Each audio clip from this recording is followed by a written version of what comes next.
Dear Fern, you seem to be an understanding and upfront individual, so I'm hoping you can help me with my problem.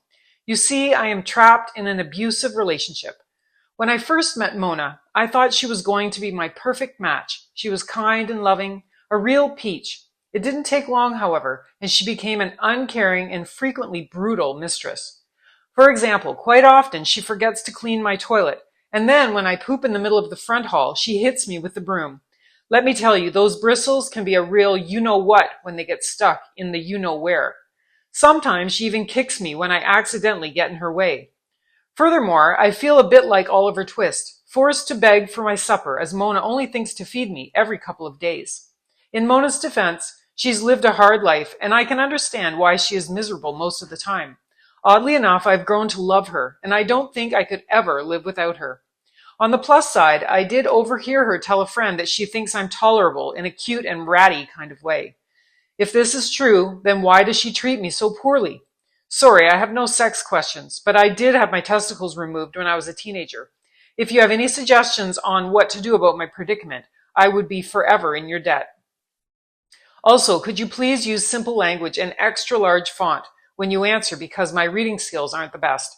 Hurry, Fern. I need to know what I can do to get Mona to change. Sincerely, Lost Soul. Dear Lost, situations like yours make me madder than that monkey who rips people's faces off. It makes me want to first find Mona and teach her a lesson or two about how to treat a friend. Read to leave her with a few bristles stuck in her rear end. And to second, take you in my arms and whisk you away from such a wicked woman. Unfortunately, with regard to the latter part, I already have a dozen critters of my own, and taking in one more would cause my husband to file for divorce. Therefore, the best I can do is provide you with some advice. To begin with, I'd say you should read the book or at least watch the movie entitled The Incredible Journey. It is a testament to loyalty and perseverance and to what real love between a human and an animal is like. Remember to take notes as the story progresses. Some of the concepts may prove useful for what I'm about to suggest next. Now, as I've said previously, people do not change. Thus, I've always found it prudent to judge them for who they are and how they behave in the present moment. If that means calling Mona an abusive, no-good, self-serving, low-down biatch, then so be it. Life is too short to have to deal with someone like that. And considering your life is 20 years at best, you'd better get your tail in gear. The truth is, a person who claims to love you, or any person for that matter, should never kick, punch, or hit you. They should never chase you with a broom, frying pan, rotary hammer, baseball bat, or chainsaw.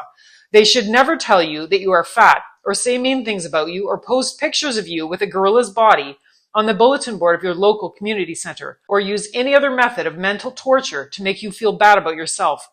As such, when someone is treating you this way, the only viable option is for you to leave.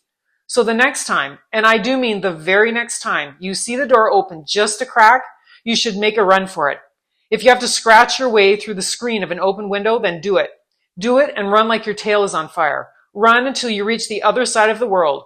Run until you are sure Mona has no chance of ever finding you.